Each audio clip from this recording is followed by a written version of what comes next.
Hello, welcome back to the Marketing Show. So I am Gianna Snyder, and I have the pleasure of interviewing Paige Snyder, who's a Global Chief Officer of Netflix, who recently just expanded into India. And she is here today to give us a little bit more of the behind the scenes of the expansion. So Paige, my first question for you is, what are the primary cultural and behavioral challenges Netflix faced during its market entry into India, and how did these challenges inform your localization strategy? Hi Gianna, thank you so much for having me. So one of the biggest challenges was understanding how different the entertainment culture is in India compared to the US.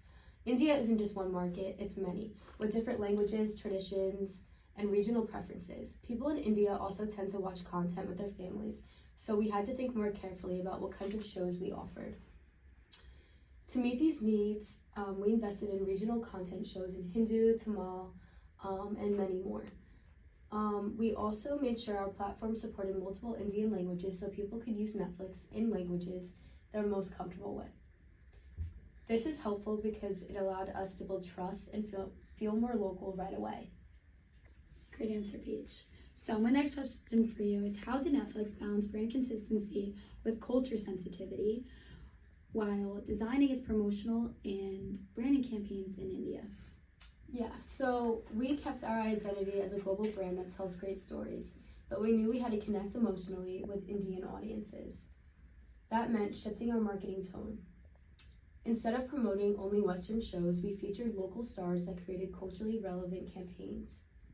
For example, we used social media trends, worked with Indian influencers, and even released content around local holidays. These small details made our brand feel personal and allowed customers to connect with us. We also paid close attention to how we presented the Netflix experience. It had to feel modern and premium, but still fun, relatable to the Indian audience overall. Perfect answer, Paige. So India is one of the most price-sensitive markets in the world. How did pricing innovation help you penetrate the market without eroding Netflix's premium brand image?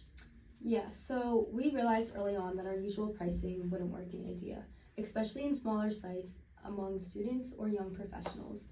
So we introduced a mobile only. It gave people affordable access to Netflix on their smartphones, which is how most people in India watch content.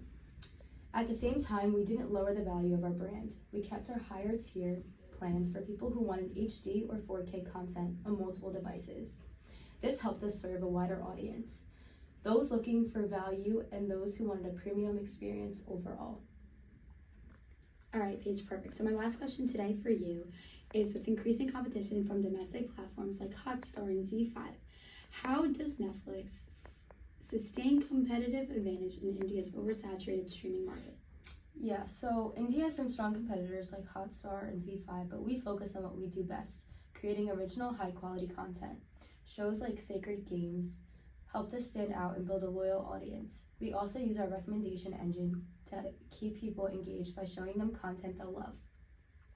Beyond that, we've partnered with mobile and Broadway providers like Jio and Artel to make Netflix part of their plans, so more people can access it easily. It's about being everywhere for our audience, on our phones, in their homes, and in their culture, and that is really what we strive for. That sounds great. Well, clearly that has helped and led to your success. It's a pleasure talking to you today. Thank you so much for your time. Hope you have safe travels back to India. Thank you so much for having me.